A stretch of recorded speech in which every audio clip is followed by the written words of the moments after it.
कथा का आनंद अभी सभी लोग हाथ उठाए और बोलेंगे क्या? व्यास जी को क्या होता है?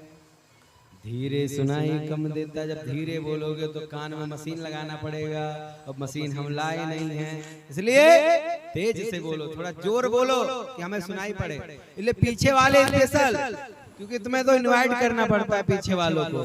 सभी लोग हाथ को उठाएंगे और बोलेंगे क्या? ये हुई ना बात। अब भैया तिवारी जी को भी सुनाई दिया और हमें भी सुनाई दिया, आचार्य भी मंद मंद मुस्कुरा रहे हैं, इसका मतलब इनको भी सुनाई दिया। इतना धीरे बोलोगे तो किसी को नहीं सुनाई देगा, और जब तेज बोलोगे तो सबको सुनाई देगा।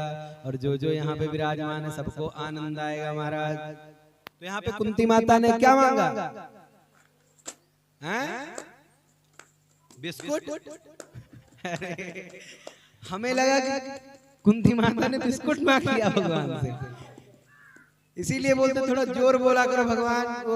व्यास हमें लगा कि आप लोग कह रहे हो कुंती माता ने भगवान से बिस्कुट मांग लिया, हमें लगा उनको भी बिस्कुट खाना है। तो कुंती माता ने भगवान से क्या मांगा?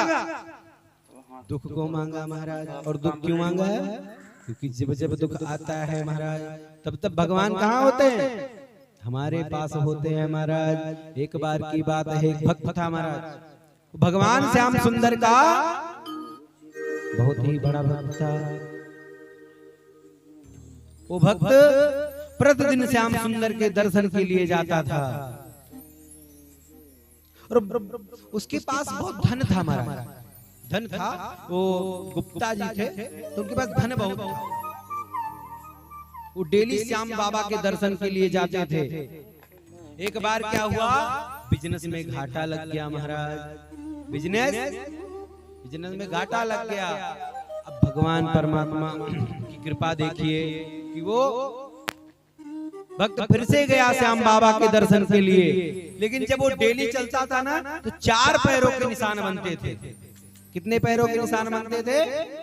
4 पैरों के, 2 भगवान के और 2 भक्त के महाराज। लेकिन जब उस दिन वो परेशान होकर बाबा श्याम के दर्शन के लिए गया तो उस दिन महाराज 2 ही पैर बने। अब वो भक्त बड़ा परेशान, वो दौड़ते हुए बाबा श्याम के पास गया और कहने लगा, अरे श्याम सुंदर, मैंने तो सुना था ये जमाना वाले छोड़ देते हैं, ये संसारी लोग हमें छोड़ देते हैं जब दुख आता है तो। प्रभु यहाँ पर तो आपने भी मुझे मेरा साथ छोड़ दिया। आपको मैंने अपना समझा था, आपने भी मुझे छोड़ दिया। ये कैसी विडंबना है प्रभु, आपने ऐसा क्यों किया? बोले बच्चा, बाबा श्याम प्रकट हुए और बोले बच्चा आप ऐसे बात क्यों कर रहे हैं? बोले हाँ प्रभु, जितने दिन हम माला माल थे, तमाम पैसा रुपया गाड़ी सब था हमारे पास, उतने दिन जब मैं चलता था ना तो 2 चरण हमारे और 2 आपके 4 चरण बनते थे। और जिस दिन से हमारे ऊपर विपत्ति आई है, जैसे ही हमारे कंपनी में मेरा घाटा लगा महाराज, 2 ही पैर बनते हैं। आपने तुरंत साथ छोड़ दिया। हे प्रभु, ये संसारी लोग साथ छोड़े तो बनता है, ठीक है, समझ में आता है कि ठीक है छोड़ दिए, संसारी लोग हैं, मोह माया है, आपने भी मेरा साथ छोड़ दिया। भगवान मुस्कुराए, मंद मंद मुस्कुरा के कह रहे हैं, अरे भक्त, मैंने तुम्हें नहीं छोड़ा, ये तुम्हारा भ्रम है कि मैंने तुम्हें छोड़ दिया। जब से तुम्हारे ऊपर विपत्ति आई है ना, तुम अपने पैरों से चलने के लायक नहीं हो। ये जो 2 चरण बन रहे हैं ये मेरे चरण हैं, तुम तो मेरे गोद में बैठे हुए हो। जब से दुख आया है तब से तुम्हें मैं ही तो संभाल रहा हूं। जब तक सुख रहता है भगवान पीछे पीछे चलते हैं, लेकिन जब दुख आता है तो भगवान साथ में चलते हैं। और जब आप अपने पैरों से चलने के काबिल नहीं होते तो प्रभु आपको अपने गोद में लेकर चलते हैं महाराज। इसलिए भगवान को कभी दोष नहीं देना चाहिए। और भगवान से क्या मांगना चाहिए? दुख मांगना चाहिए, क्योंकि जब तक हम विपत्ति में रहेंगे तब तक हमें भगवान की याद आएगी। और अगर भगवान को स्मरण करते रहे तो इस भवसागर में दोबारा जन्म नहीं लेना पड़ेगा महाराज। संसार में दोबारा आने की आवश्यकता नहीं है। तो मैया फोन को मत चलाओ, हाथ को उठाओ और बोलो राधे राधे।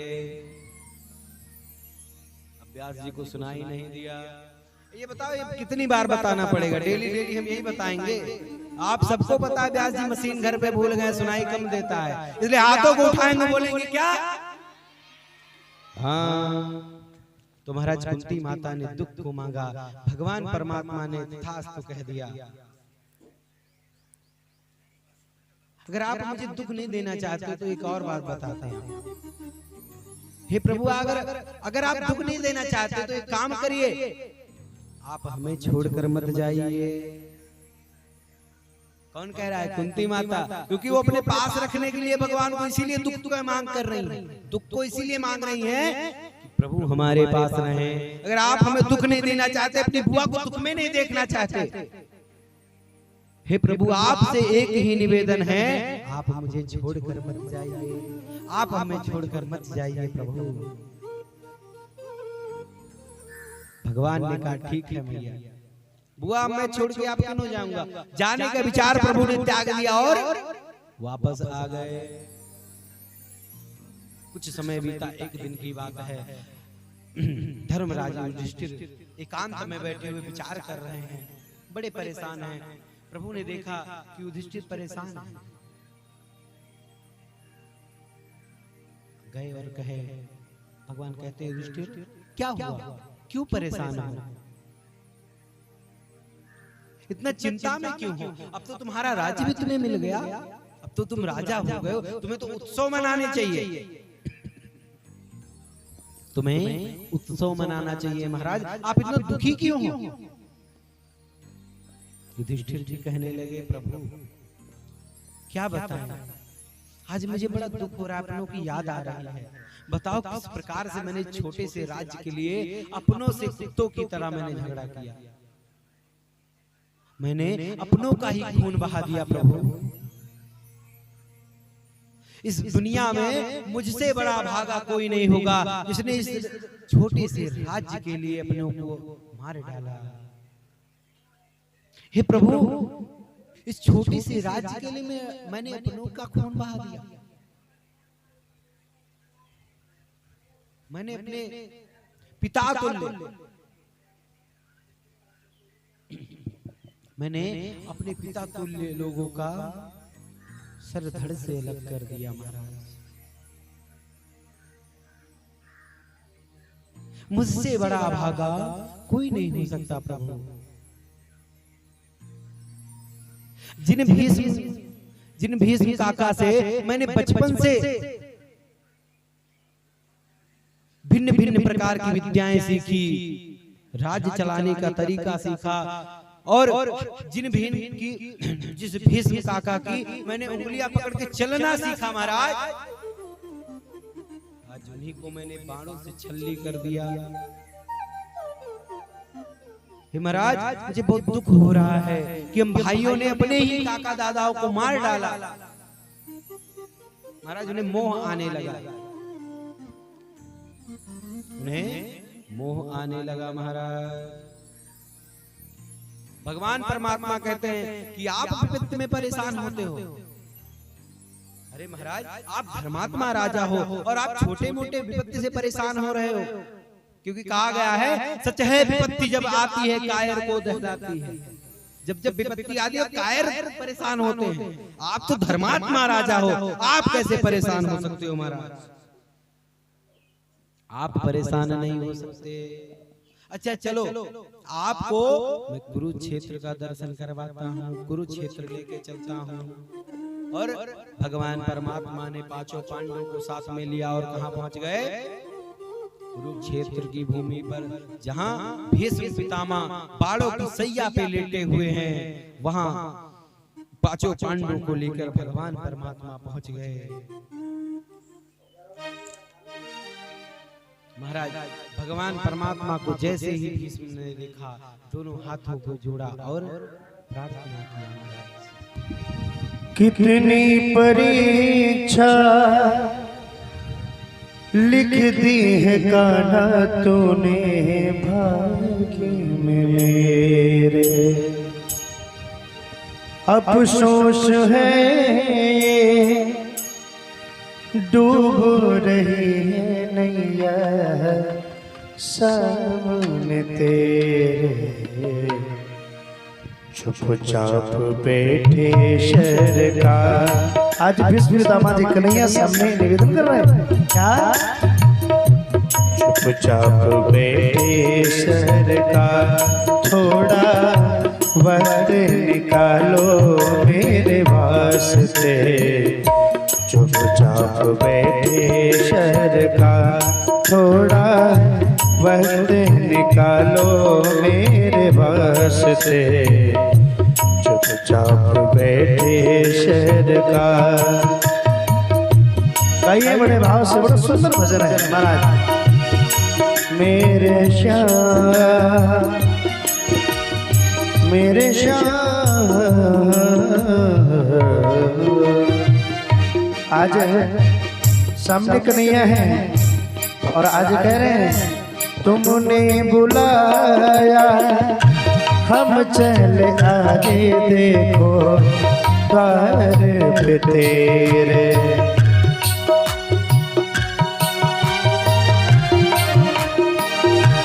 और दर पे बुला कर मुँह को छिपा कर बैठे कान्हा क्यों मेरे।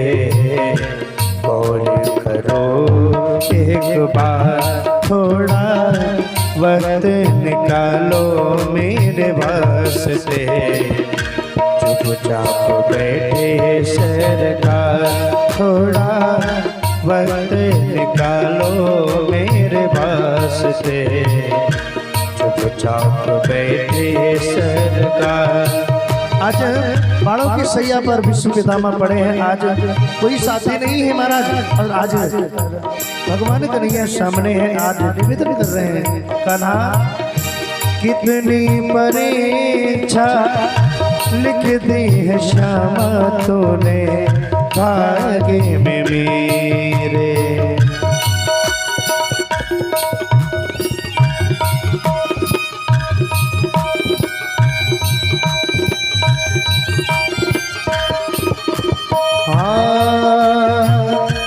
अफसोस है डूब रही है नैया सामने तेरे। देखो हंसने लगा है संसार, थोड़ा वक्त निकालो मेरे वास्ते। चुपचाप बैठे सरकार। बड़े भाव से बड़ा सुंदर भजन है महाराज। एक एक पंक्तियां गाइए, देखिए जीवन का आनंद क्या है। और बड़े भाव से दोनों हाथ खोलकर तालियां बजाकर मेरे कन्हैया को रिझाइए। देखिए आज भीष्म पितामह सैया पर पड़े हैं, बाणों की सैया पर, और आज भगवान कन्हैया सामने हैं तो कैसे प्रार्थना कर रहे हैं। ठाकुर गोविंद इतने दुखों को तू ही बता दो कान्हा कैसे सहूंगा।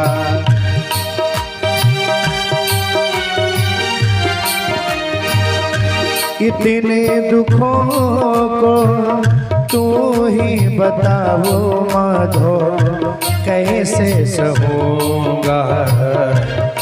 और तुझसे नहीं तो दिल की बता दो कान्हा किसे से कहूँगा।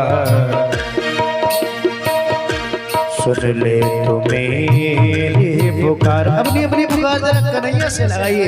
देखिए जीवन का आनंद क्या होगा भैया। एक बार दोनों हाथ खोलकर ठाकुर जी से प्रार्थना करो। कन्हैया तुमसे नहीं तो ठाकुर बोलो कहूँ मैं किसे से कहूँगा। सुन ले तू मेरी पुकार हो, सुन ले तू मेरी पुकार। थोड़ा वक्त निकालो मेरे वास्ते। चुपचाप बैठे सरकार, थोड़ा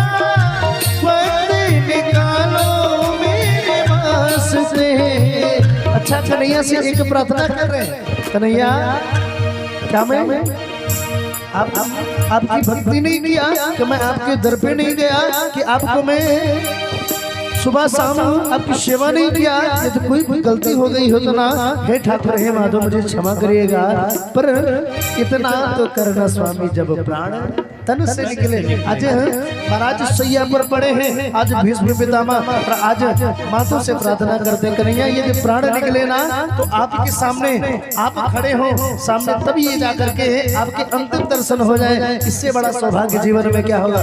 और दोनों हाथ खोल के मेरे ठाकुर को मनाइए, जरा पूरे पूरे हाथ भाव लंबे लंबे थोड़ा मत निकालो मेरे वास्ते, चुपचाप बैठे सरकार, थोड़ा मत निकालो मेरे वास्ते, चुपचाप बैठे सरकार, थोड़ा मत निकालो मेरे वास्ते, चुपचाप बैठे सरकार, चुपचाप बैठे सरकार, चुपचाप बैठे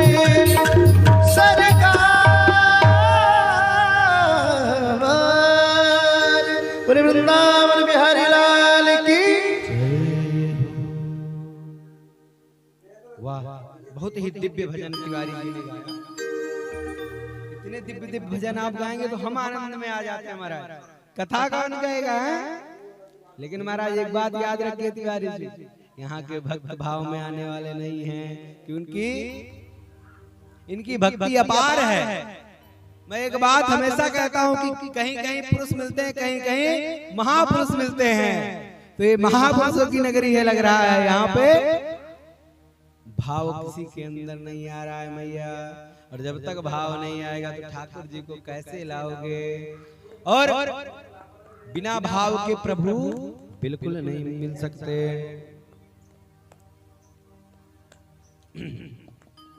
तो व्यास जी कथा कहाँ सुना रहे थे? किसी को याद नहीं होगा मुझे पता है, इसीलिए दोनों हाथों को उठाइए और बोलेंगे क्या क्या आप लोग चाहते हैं दोबारा दोबारा एक ही बात को रिपीट किया करें? तो फिर से हाथों उठाओ और यहाँ तक आवाज आनी चाहिए। उठाओ हाथों को और बोलेंगे क्या? ये हुई ना बात महाराज। हम सभी के समक्ष, हम सभी के बीच में एक संत महापुरुष विराजमान है, तो हम सभी लोग हाथ को उठाकर क्या बोलेंगे? जय सिया राम। संत महापुरुष के चरणों में यहीं से बारंबार दंडवत प्रणाम है, क्योंकि संत अगर कथा के बीच में आए वैसे तो दंडवत प्रणाम करना ही चाहिए महाराज। लेकिन यहाँ व्यास पीठ पे बैठे हैं और कहीं ये नियम नहीं है कि उतरना चाहिए, तो इसीलिए नहीं उतर रहे। तो यहीं से संत जी के चरणों में बारंबार दंडवत प्रणाम, और आगे की कथा श्रवण करेंगे। तो कौन बताएगा कथा कहाँ पे चल रही थी? कथा कहाँ पे चल रही थी? किसी को याद नहीं है महाराज, आप ही बताओ। तो ठीक है, परीक्षित जी भगवान परमात्मा की दिव्य स्तुति करते हैं। उसके बाद भगवान प्रसन्न हो गए, बोले अरे भीष्म, मैं तुमसे दूर ही कब हूं, मैं तो आपके ही पास हूं। आपके दर्शन के लिए तो मैं आया हूं यहाँ पे। प्रभु की लीला बड़ी अपार है। भीष्म जी से कहते हैं मैं आपके दर्शन के लिए यहाँ आया हूं। और युधिष्ठिर से कहते हैं राजन आप जाओ और दिव्य दिव्य ज्ञानों को अर्जित करो महाराज, और सर के तरफ से मत जाना, चरणों की तरफ से जाओ। तुरंत धर्मराज युधिष्ठिर गए और चरणों में प्रणाम किया महाराज। और महाराज राज्य संचालन से लेकर भिन्न भिन्न प्रकार के ज्ञान भीष्म जी ने दिए, और इसी के साथ भगवान परमात्मा से भीष्म जी कहते हैं प्रभु मेरी मृत्यु हो जाए उससे पहले मेरे बुद्धि को अपने चरणों में स्थान दो। मेरे बुद्धि को, मैं अपनी बुद्धि आपको समर्पित करता हूं, क्योंकि ये बुद्धि भगवान के भजनों को कर करके सिद्ध हो गई है महाराज, सिद्ध हो गई है। जब हम लगातार भजन करते रहते हैं तो शुद्ध होती है बुद्धि पहले, उसके बाद सिद्ध हो जाती है मैया। संत महापुरुष कहते हैं कि अगर माला लगातार करते रहो तो माला सिद्ध हो जाता है महाराज। उसी प्रकार से अगर हम भजन करते रहे और भगवान को बुद्धि, मन, हृदय आदि से अगर स्मरण करते रहे, आदि में अगर विराजमान करते रहे, तो एक ना एक दिन हमारी बुद्धि सिद्ध हो जाएगी, शुद्ध नहीं सिद्ध हो जाएगी। इसीलिए भीष्म जी कहते हैं, प्रभु आप मेरी बुद्धि को अपने पास रखिए, ये आपका बहुत बड़ा आभार होगा मुझ पे। और भगवान परमात्मा के श्री चरणों में प्रणाम करते हुए भीष्म पितामह ने अपने प्राणों को त्याग दिया महाराज। अब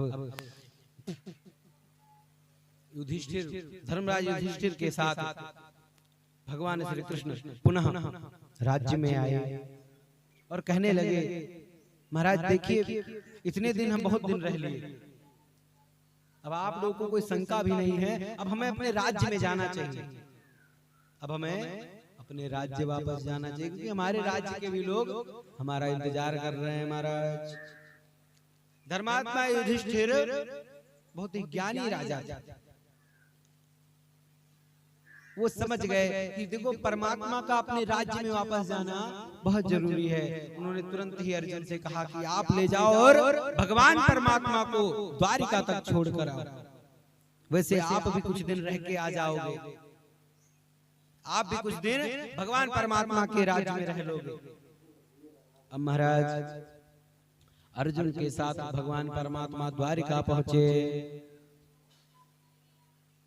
और महाराज द्वारिका में रहते रहते अर्जुन को काफी समय बीत गया। जब अर्जुन को गए हुए बहुत समय हो गया तो महाराज युधिष्ठिर परेशान होने लगे कि ना तो आज इतने दिन हो गए अर्जुन को गए हुए, ना कोई समाचार आया, ना कोई दूत आया। भीम को बुलाया, भीम जाके पता करो हमारे अनुज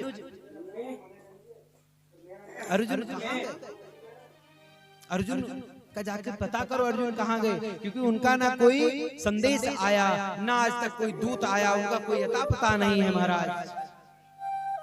भीम जी तैयार होने लगे, कहाँ जाने के लिए? द्वारिका जाने के लिए महाराज। उतने ही देर में अर्जुन जी का आगमन हो गया। अर्जुन जी का आगमन हुआ, महाराज युधिष्ठिर देखते हैं, अरे अर्जुन तो बहुत दुखी दिखाई देता है महाराज, अर्जुन बहुत दुखी दिखाई देता है। ऐसे दिख रहे हैं अर्जुन जैसे मान लो कई दिनों से खाना ही नहीं खाया हो, ऐसे दिख रहे हैं जैसे कई दिनों तक खाना ही ना खाया हो महाराज।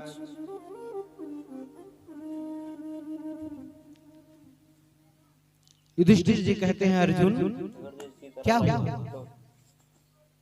तुम इतने उदास क्यों हो? ऐसे लग रहा है कि तुम्हें कई दिनों से खाना नहीं मिला है, पहले एडिट होता है और कई दिनों से 2-3 घंटा लग जाता है, तुम भूखे यात्रा कर रहे थे, 1 घंटा 2 घंटा लग जाता है। फिर जब महाराज युधिष्ठिर ने ऐसे प्रश्न किए तो अर्जुन फूट फूट कर रोने लगे। मोबाइल का, लैपटॉप, और जब युधिष्ठिर जी ने रोने का कारण पूछा तो अर्जुन कहते हैं, भैया भगवान परमात्मा हम सभी को अकेला छोड़कर चले गए। आधी बात अर्जुन ने कही और आधे में रोने लगे मैया। करें आज तो भगवान परमात्मा हमें अकेला कर गए, भगवान हमें छोड़कर चले गए।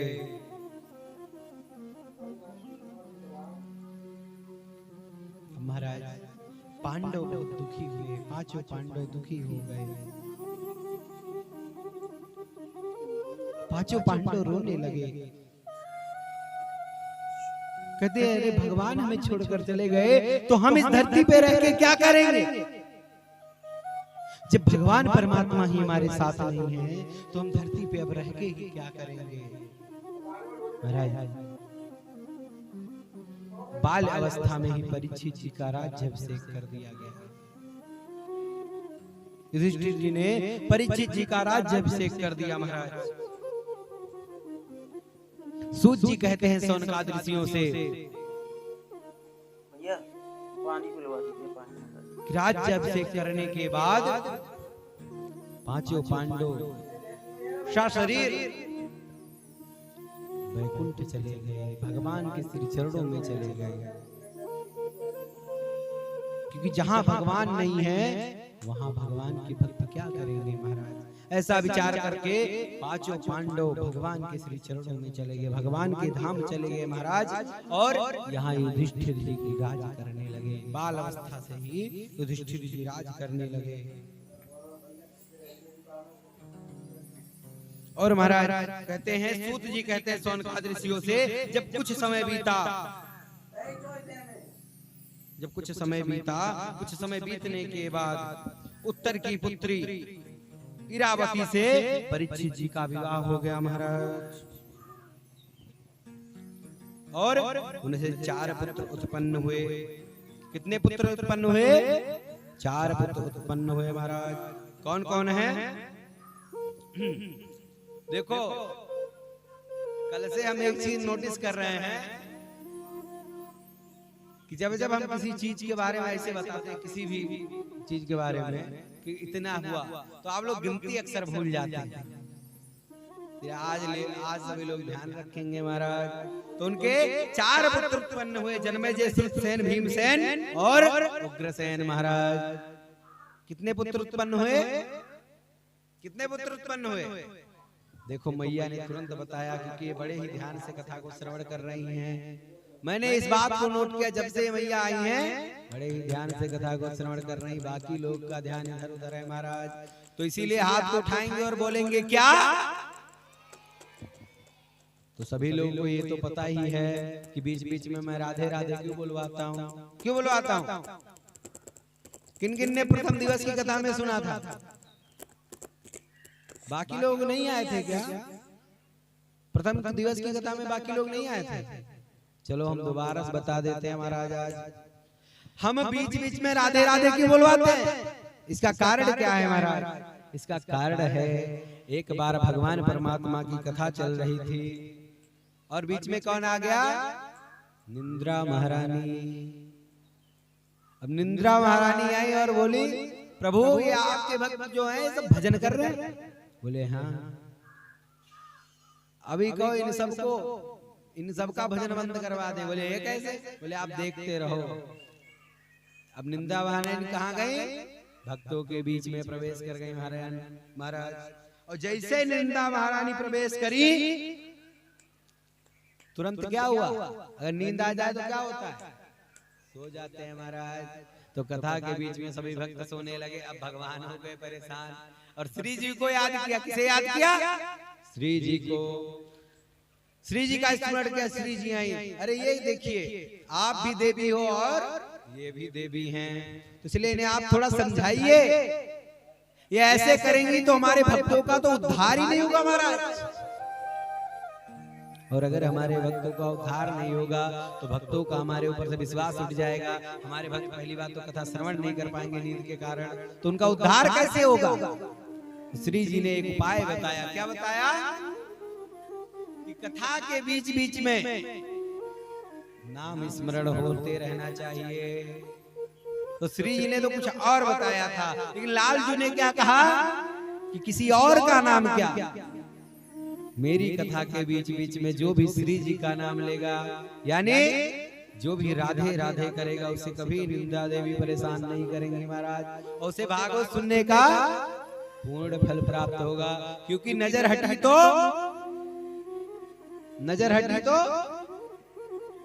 किसी को नहीं आगे गिलाएंगे। नजर हटी तो दुर्घटना घटी। इसीलिए कहते हैं अगर नजर बंद हो गई तो दुर्घटना हो जाएगी महाराज। कथा कोई और सुन के चला जाएगा। और जब कथा सब लोग श्रवण कर लेंगे तो जिन्हें लगा नींद वो श्रवण नहीं कर पाएंगे। जो सोवत है वो खोवत है, जो जागत है वो पावत है। तो जो जगेगा वही तो भागवत को श्रवण करेगा महाराज। और जो सो जाएगा वो कहाँ से श्रवण करेगा। इसीलिए व्यास जी बीच बीच में सभी से एक बार जयकारा लगवाते रहते हैं कि कोई सो न जाए। इसीलिए हाथों को उठाएंगे और बोलेंगे क्या, अब की बार पहली बार में ही कानों तक आवाज पहुंच गई। इसका मतलब आप बातों को समझ रहे हैं और कथा को हृदय से श्रवण कर रहे हैं महाराज। महाराज परीक्षित जी का विवाह हो गया। परीक्षित जी का विवाह हो गया, उनसे 4 पुत्र भी उत्पन्न हो गए। क्या नाम है? जन्मेजय, सुतसेन, भीमसेन और उग्रसेन। महाराज कितने पुत्र हो गए? चारों का नाम लिया ना मैंने, मुझे लगता है 3 का ही नाम बताया है। आपको क्या लगता है? चारों बता दिया? इसका मतलब आप ध्यान से कथा श्रवण किया जा रहा है। कल सभी लोग बार बार फंस जा रहे थे, इसलिए आज तैयारी करके आए, कथा बढ़िया श्रवण किया जाएगा।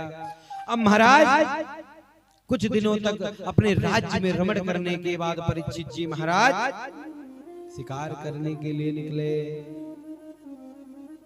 अपने राज्य में शिकार करने के लिए निकले महाराज। कुछ दूर पे जाके उन्होंने देखा गाय है और एक बैल है महाराज, और उनके साथ में कौन है? एक राजसी वस्त्र धारण की चांडाल है जो उन दोनों को प्रताड़ित कर रहा है महाराज। कहते हैं धर्म पादकेन चरण भिक्षायामुप लक्ष्यगाम, धर्म पादकेन चरण भिक्षायामुप लक्ष्यगाम। धर्म ने बैल का स्वरूप धारण कर रखा है और पृथ्वी देवी ने गाय का स्वरूप धारण कर रखा है महाराज। और कलयुग ने किसका स्वरूप धारण कर रखा है? कलयुग ने चांडाल का स्वरूप धारण कर रखा है महाराज। और वस्त्र कैसे पहन रखे हैं? वस्त्र कैसे पहन रखे कलयुग ने पता है? राजा के वस्त्र को धारण किया है महाराज। तो कृपया नजर हटाएं ना, नहीं तो दुर्घटना घट जाएगी। और बात करने की हार्दिक इच्छा हो तो हम माइक को बंद करके हम भी नीचे आ जाएं। सभी लोग साथ में बैठ के बात करते हैं, कथा तो फिर होती रहेगी। जिन्हें भी ऐसा लगता है तो 2 मिनट रुको, हम माइक बंद करके हम भी नीचे आते हैं, फिर आराम से बात को सुनेंगे महाराज। क्योंकि हम कल से समझाए परेशान होते जा रहे हैं, अजय लोग समझने को राजी ना है। इनते अच्छो तुम्हारे वृंदावन वाले कहीं भी कथा हो रही वो श्रवण करने पहुंच जाते। तोते अच्छो है हमारे वृंदावन वाले सब रे, कहीं भी कथा हो रही उते पहुंच जाए महाराज, तो तुरंत कथा श्रवण करें। जितने दिन तक कथा चल रही तुम लोग भी वृंदावन वाले बन जाओ कुछ दिन के लिए। ये जगह वृंदावन के समान है क्योंकि यहाँ भागवत कथा चल रही है महाराज। जाए रहने आप लोग बैठ के शांति से कथा श्रवण करो और दृष्टि को सीधे सामने रखो कि कथा